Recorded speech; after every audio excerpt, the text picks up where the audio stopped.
So guys, that's how they've turned out. I had to chase a bit more out on this. There's still a little bit that it's not 100% because I had to sand them down so much.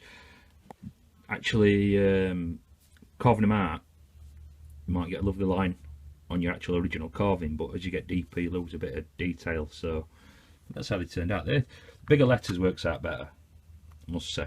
But while I were looking at some stuff, I found some stuff on electro etching. There's several ways to do it. You can print on this sort of paper, which is it's got to be a laser jet, but this is just like magazine paper, but shinier is better apparently. And I tried it yesterday on this, although it went through, didn't give it a good enough mask, and I've just made several other attempts in a different way.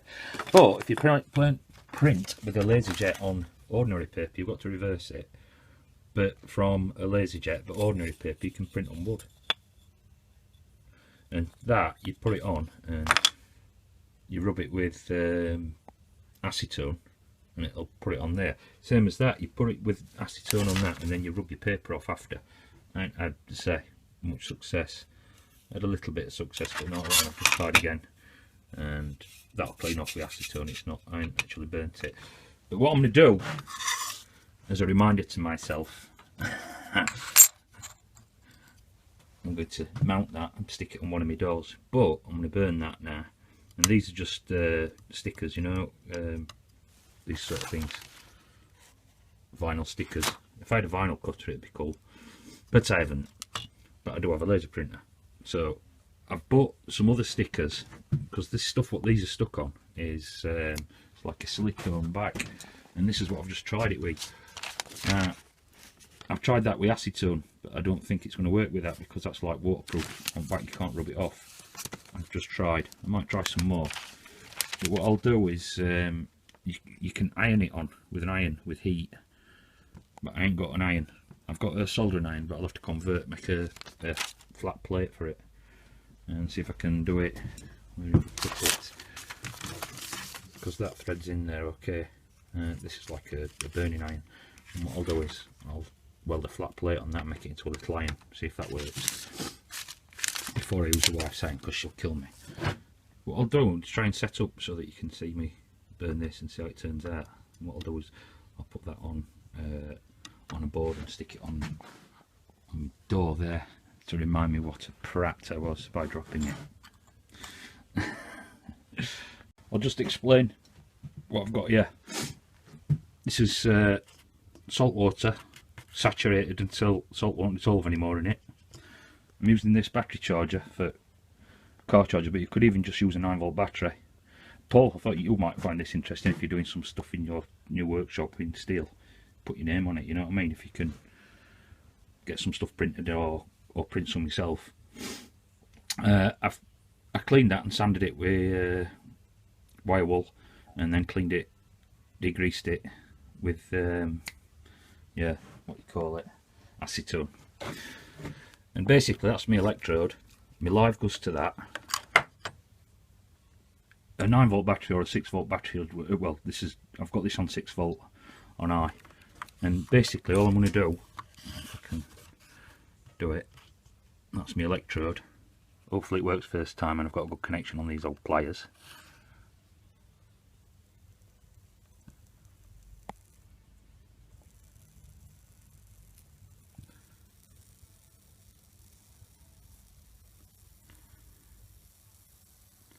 There's several ways you can do this. If you do a big bath of salt water, vinegar as well, if you put vinegar in it as well it works.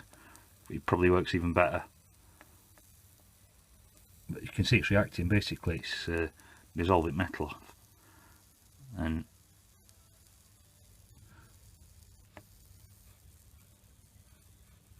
the longer you leave it on, more reaction you get.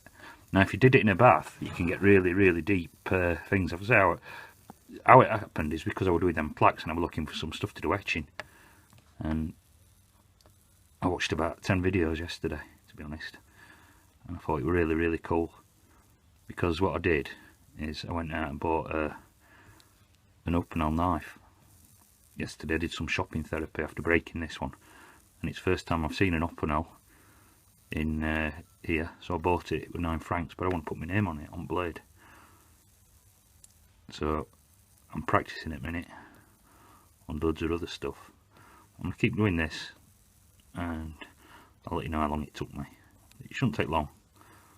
All I'm basically doing is dabbing it on.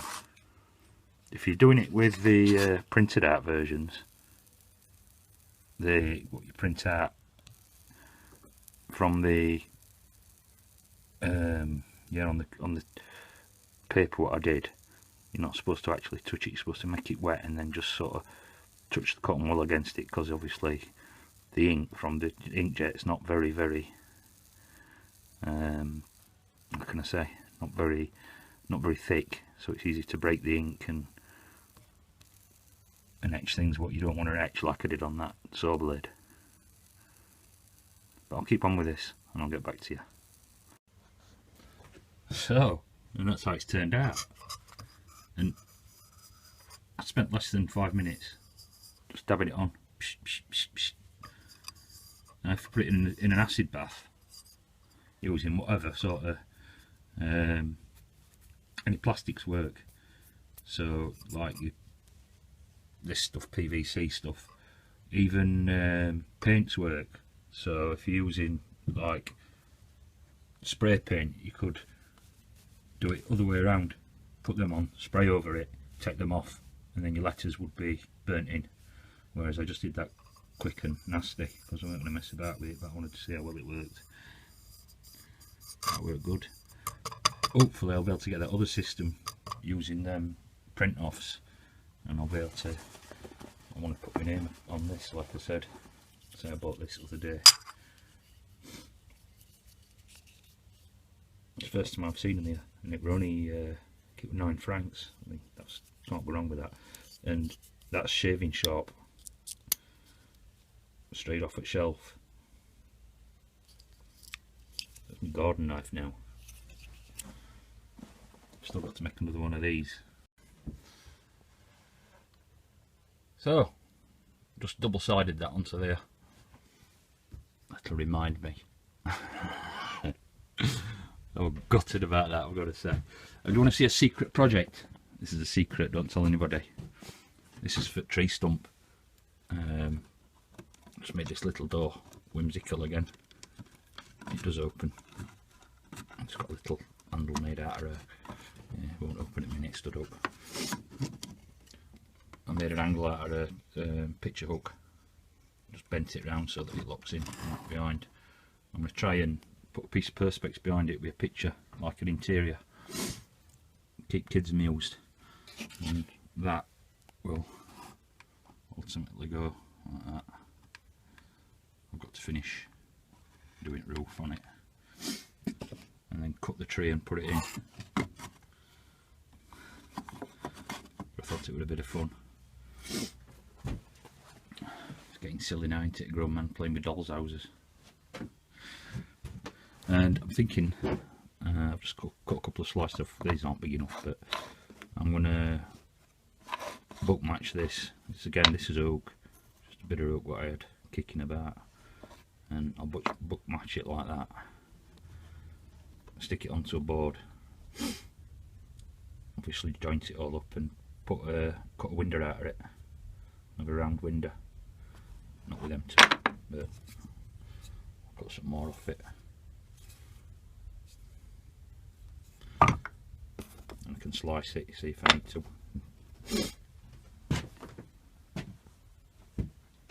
And if you made it this far, I thought I'd get a look at these. These are my own grown mealworms. These are ones that I've bred myself. There's lots. I were emptying them out every 2 weeks, but I've gone to about every 4 weeks now, and all I do is basically sift the adults that are in another tub like this and sift it into this, and then harvest the bigger ones out of here for the birds, for the quail. Some nice juicy ones in here, almost ready for an omelette.